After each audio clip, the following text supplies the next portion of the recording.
Welcome to the Chow Time Pod. It's your host, Red. I got a video today from Wheat Waffles.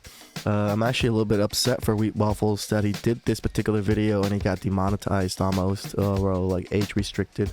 So I'm going to do this video too, and it's like just to spread it out even more. So please like and subscribe down below. I'd really appreciate that. Let's get to that chow. It's chow time. Instagram, TikTok, Tinder. These three apps have had a massive impact on the dating lives of men, more so than all the other thousands and thousands of apps out there combined. Shit, I don't even Some know of the most ways of these those. apps have changed dating are not what you'd think, and starting with Instagram, you'll see the first big problem it has caused is it inflates women's standards. Perfect. By nature, Instagram places all women in a hyperabundant setting where they are constantly getting their beauty validated by their female friends and male simps they've never met. Every like, comment, and guy that slides into their DMs telling she's beautiful all makes women feel slightly more desired, which then in turn means their standards slowly but surely creep up. And they creep up to the point where their standards detach away from their true value. Perfect. What's more Yeah, is that's in for sure. response, it causes an arms race amongst men because in order to stay competitive, they now need to dish out more free validation and lower their standards further. A race to the bottom and repeating cycle in a sense. Yep. Additionally, the problem is made worse because on Instagram, quality does not matter. Only quantity does. It makes no difference if an attractive guy gives her a like, or if an unattractive, low-status guy does. Because no one is ever looking at the individual profiles that like or follow a woman. All people see is the number. And this concept has quite a shocking side effect. Because, due to the fact women know all that matters is numbers, and any woman who's used Instagram before knows the more she shows her skin, the more likes she gets. She is then incentivized to post more revealing photos to receive more attention. It's a cynical cycle, man. Holy shit. This isn't difficult to show. I just went on this random Instagram model's profile and these are her 6 most recent posts. Now, which two do you think got the highest number of likes? Unsurprisingly, it was these two, which both eclipsed 10,000. As for the others, they barely cracked a few thousands. So, what this means is if women want to capitalise on their beauty, we will see more and more women reveal parts of their body they otherwise wouldn't have shown. And some will even go as far as creating exclusive pages in order to improve their finances. The fact the majority of these men subscribing are likely unattractive and low value does not matter. Because as stated, on Instagram, everyone's like, follow, and cash dollars are equal. The only thing that matters is the numbers, not the quality of the guy giving them. Now, you might be thinking, this isn't a problem for me because so long I don't get involved, I won't be affected. However, this is a dumb argument. And it's us the mid-tow guys.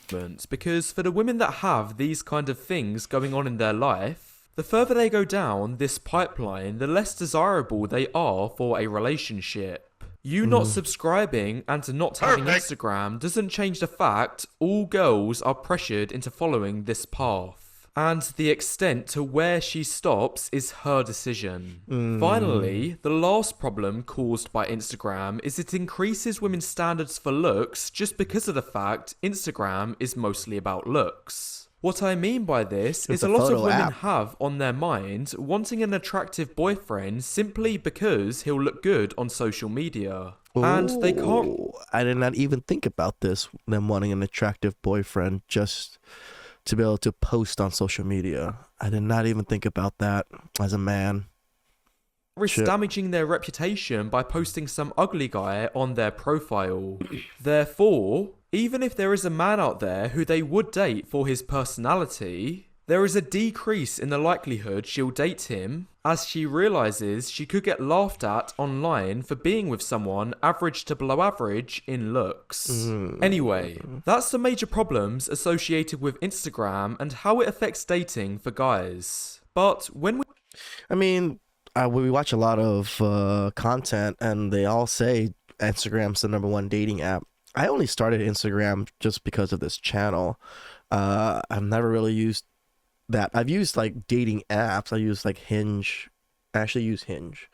But I've never used Instagram that way. But just looking at Instagram from my personal perspective of being like an old millennial that didn't like really take it to this technology.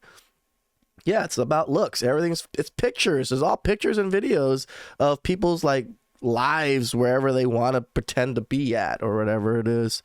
So it's very hard to find people that are genuine, that like he described. Like, even if you find a genuine person, because they don't look good enough to fit your Instagram profile, you probably won't go after them. That's a whole new like ball field that most men have ever played in before. You know, like, wait, because of social media and I don't look good enough to be posted, that might be a problem. Like, goddamn.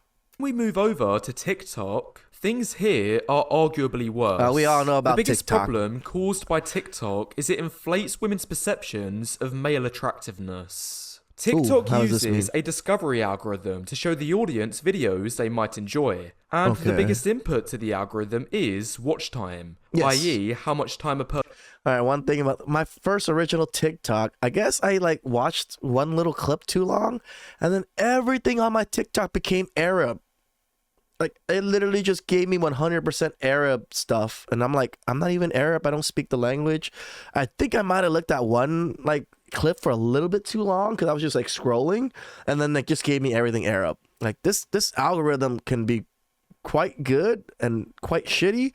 But when it's good, it's really damaging, in my opinion. Person spends watching a clip before swiping away. Anyway, you can see from this compilation there are a lot of attractive girls. But for women who use TikTok, their algorithm floods them with the best looking guys. Because when they come across a top 5% looks guy on TikTok, they are likely to give him a fraction more attention and watch time than they would for an average to below average looks guy. And therefore, when she opens the app next time, there is an increased chance she'll be shown the attractive guy, thus reinforcing the algorithm's feedback loop.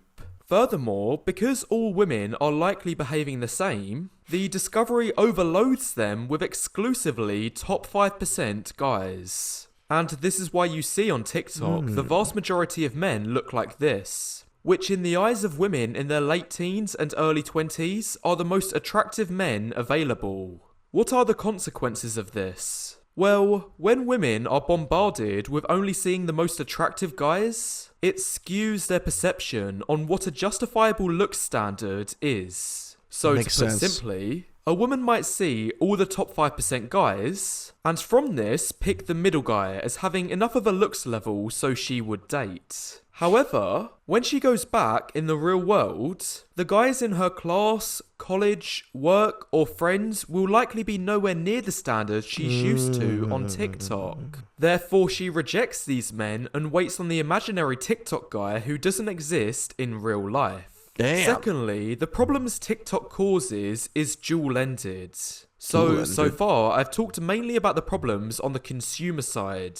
However, there's debatably a bigger impact to a smaller number of people on the creator side. What I've noticed on TikTok is it's very easy for a talentless nobody to blow up overnight. I, for one, know countless girls that have had a one-hit wonder getting 500k views on a single video. And once this happens a few times, more often than not, it goes straight to their heads. But what they don't understand is that their so-called accomplishment was actually quite easy, and the algorithm designed it to be that way. For anyone who doesn't know, TikTok's algorithm is very generous and will occasionally push low follower profiles to the top.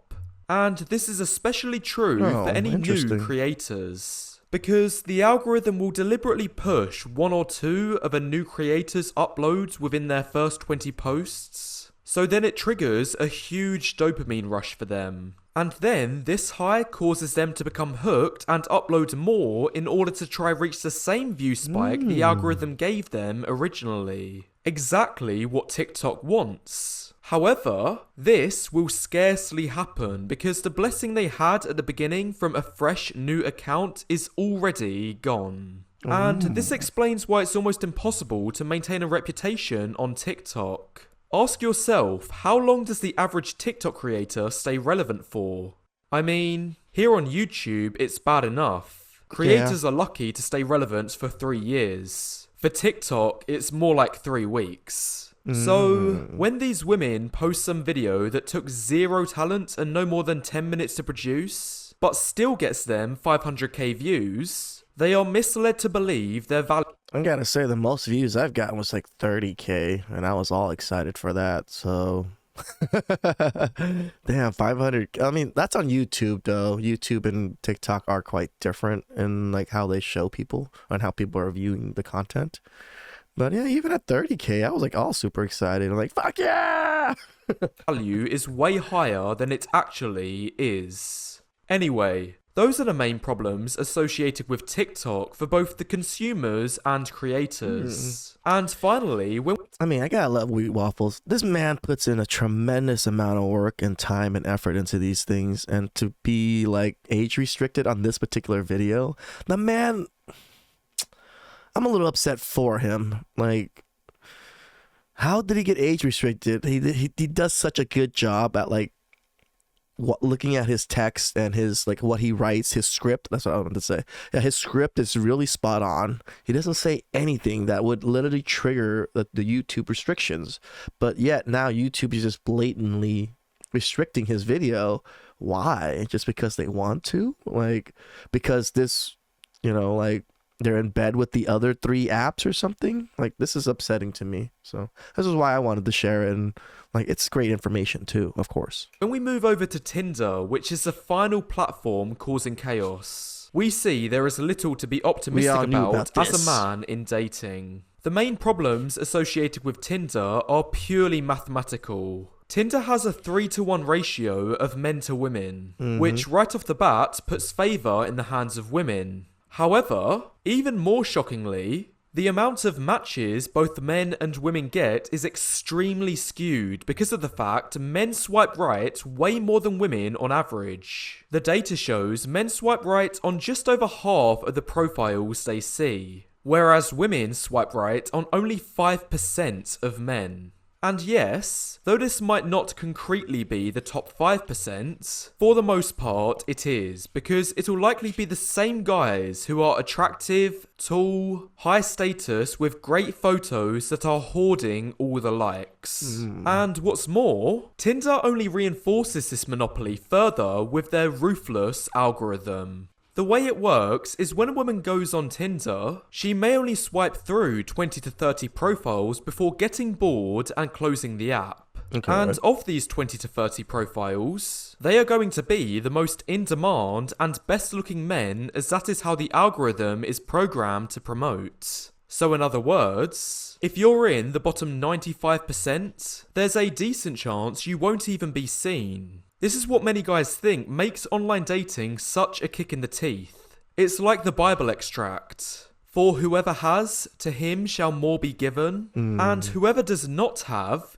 even what he has shall be taken away from him.